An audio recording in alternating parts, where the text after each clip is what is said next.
নমস্কার বন্ধুরা, আজ আমরা আলোচনা করব এমন এক বিষয় যা বাইরে থেকে দেখলে আপনার আমার বা বহু মানুষেরই সাধারণ বলে মনে হতে পারে, কিন্তু ভেতরে ভেতরে রাজনৈতিক ও অর্থনৈতিক প্রভাব যা বহু দেশের জন্য গুরুত্বপূর্ণ। বন্ধুরা, ভারতের ভবিষ্যতের সবচেয়ে বড় রাজনৈতিক লড়াই কি ধর্ম নিয়ে হবে নাকি ভাষা নিয়ে? হয়তো কোনোটাই নয়। আগামী দশকের সবচেয়ে বড় রাজনৈতিক বিতর্ক হতে পারে জনসংখ্যা। ভাবুন তো, একটি রাজ্যের জনসংখ্যা দ্রুত বাড়ছে, আরেকটি রাজ্যে কমছে, তাহলে সংসদে কাদের সাংসদের সংখ্যা বাড়বে? কেন্দ্রের অর্থ বরাদ্দ কে বেশি পাবে? আর দেশের ক্ষমতার ভারসাম্য কি উত্তর ভারত থেকে দক্ষিণ ভারতে নাকি উল্টো দিকে বদলে যাবে? কেউ বলছেন জনসংখ্যার ভিত্তিতে রাজনৈতিক প্রতিনিধিত্ব হওয়াই গণতন্ত্রের মূল নীতি।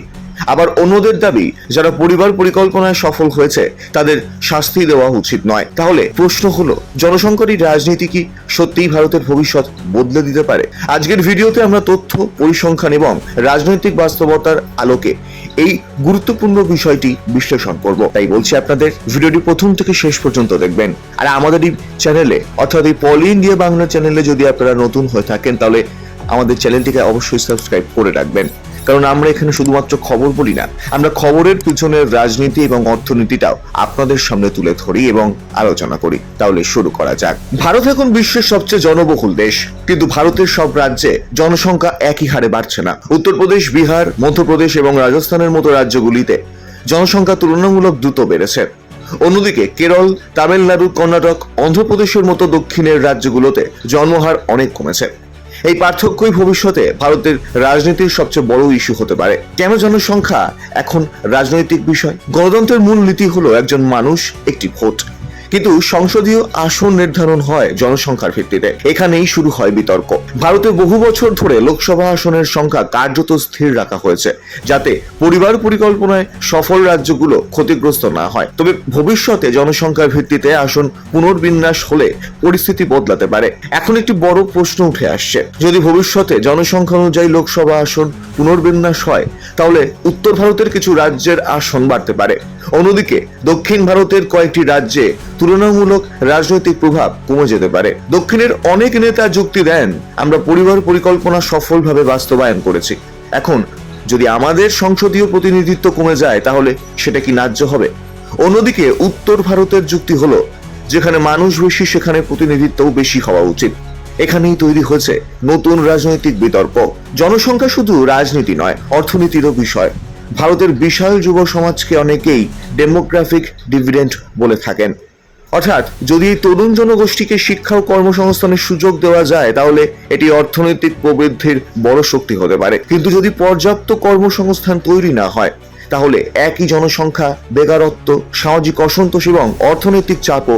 অনেক বিশ্লেষকদের মতে সীমান্তবর্তী অঞ্চলে জনসংখ্যার পরিবর্তন নিরাপত্তার দৃষ্টিকোণ থেকেও গুরুত্বপূর্ণ।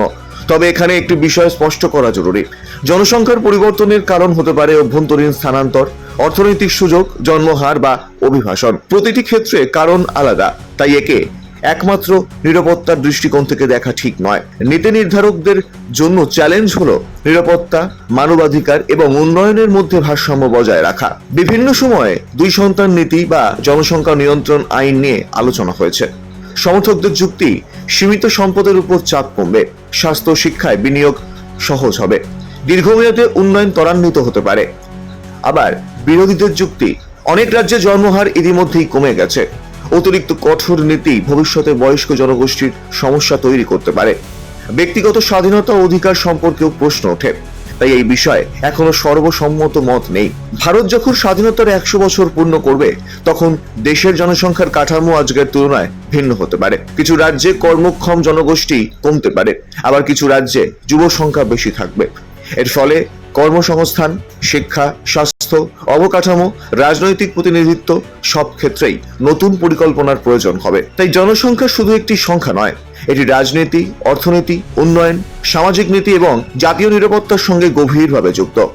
ভারতের সামনে এখন সবচেয়ে বড় প্রশ্ন হলো কিভাবে এমন নীতি তৈরি করা যায় যাতে একদিকে গণতান্ত্রিক প্রতিনিধিত্বের নীতি বজায় থাকে, অন্যদিকে পরিবার পরিকল্পনায় সফল রাজ্যগুলোর উদ্বেগ ও গুরুত্ব পায়। এই ভারসাম্য রক্ষা করতে পারলেই জনসংখ্যা ভারতের জন্য শক্তিতে পরিণত হতে পারে, আর তা না হলে এটি ভবিষ্যতের অন্যতম বড় রাজনৈতিক বিতর্কও হয়ে উঠতে পারে। যাই হোক, আপনাদের কি মনে হয়, লোকসভার আসন কি সম্পূর্ণভাবে জনসংখ্যার ভিত্তিতে পুনর্বিন্যাস হওয়া উচিত, নাকি পরিবার পরিকল্পনা সফল রাজ্যগুলোর জন্য আলাদা ভারসাম্য রাখা দরকার? যাই হোক, শেষ করার আগে একটা কথা আপনাদের জানিয়ে রাখি, আমাদের চ্যানেলে যদি আপনারা নতুন হয়ে থাকেন তাহলে আমাদের চ্যানেলটিকে অর্থাৎ এই পল ইন্ডিয়া বাংলা চ্যানেলটিকে অবশ্যই সাবস্ক্রাইব করে রাখবেন। কারণ আমরা এখানে শুধুমাত্র খবর বলি না, আমরা খবরের পিছনের রাজনীতি এবং অর্থনীতিটাও আপনাদের সামনে তুলে ধরি এবং আলোচনা করি। তাহলে আসি, দেখা হবে পরের ভিডিওতে। জয় হিন্দ, জয় ভারত।